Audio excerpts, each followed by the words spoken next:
Imagine कीजिए दो लोग एक ही सैलरी पे काम करते हैं और दोनों की सैलरी अप्रॉक्स 1 लाख रुपए है।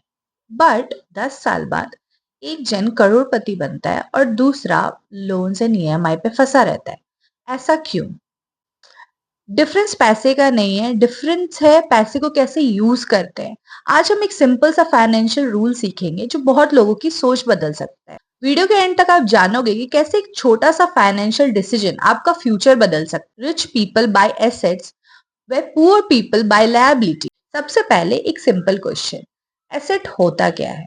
बहुत लोग ये सोचते हैं एसेट का मतलब कोई महंगी चीज, लेकिन ये गलत है। एसेट का मतलब कोई ऐसी चीज जो आपके पॉकेट में पैसा डाले, जैसे रेंट देने वाली एक प्रॉपर्टी, म्यूचुअल फंड, स्टॉक जो टाइम के साथ ग्रो करे, एक बिजनेस या कोई स्किल जो आपका इनकम बढ़ाए। ये सब एसेट है और ये आपका फ्यूचर में पैसे जनरेट करने में हेल्प करे। अब बात करते हैं लायबिलिटी की। लायबिलिटी वो चीज है जो आपके पॉकेट से पैसे निकाले, जैसे एक्सपेंसिव कार, ईएमआई पर, क्रेडिट कार्ड, हर साल नया फोन और expensive watch. Luxury life income बढ़ाने के बजाय एक्सपेंसेस बढ़ाता है। ये सब लायबिलिटी है और लोग लायबिलिटी को एसेट मान के खरीदने लगते हैं। मान लो राहुल को 10 लाख रुपए मिले। उसने एक लग्जरी कार खरीदी, ईएमआई करवाई, फ्यूल डलवाया, इंश्योरेंस करवाया, मेंटेनेंस करवाया, सब में खर्च ही खर्च। और दूसरी तरफ रोहित ने 10 लाख को इन्वेस्ट किया, म्यूचुअल फंड किया, स्टॉक में लगाया और एक छोटा सा बिजनेस खोला। 5 से 10 साल बाद राहुल की कार की वैल्यू कम हो गई, वहीं रोहित का इन्वेस्टमेंट ग्रो कर गया। दोनों के पास सेम ही अमाउंट थे, बट डिसीजन अलग था। वही उनका फ्यूचर डिसाइड कर गया। अमीर लोग एसेट खरीदते हैं, उस एसेट से इनकम जनरेट करते हैं, उसी इनकम से लाइफस्टाइल एंजॉय करते हैं। और वहीं पुअर और मिडिल क्लास लोग उसका उल्टा करते हैं, पहले लाइफस्टाइल जीते हैं, फिर बाद में इन्वेस्टमेंट करते हैं।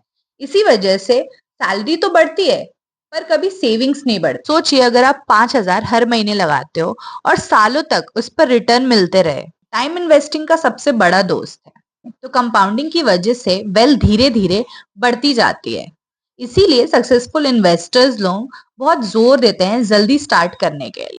इनकम का कुछ हिस्सा हमेशा इन्वेस्टमेंट पर लगाइए, नई स्किल सीखते रहिए और पैसे को हमेशा काम पर लगा। अननेसेसरी डेब्ट से बचिए, लॉन्ग टाइम की सोचिए, शॉर्ट टाइम की नहीं। और इसी से धीरे धीरे आप फाइनेंशियली स्ट्रांग बन जाएंगे।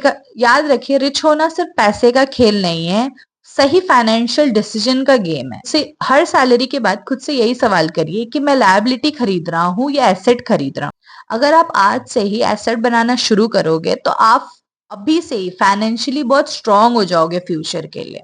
अगर आपको भी ऐसी बिजनेस स्टोरीज या फिर फाइनेंशियल लेसन चाहिए तो कॉर्पोरेट इंडिया टीवी को सब्सक्राइब जरूर करें। फिर मिलते हैं अगली वीडियो के साथ। Thanks for watching.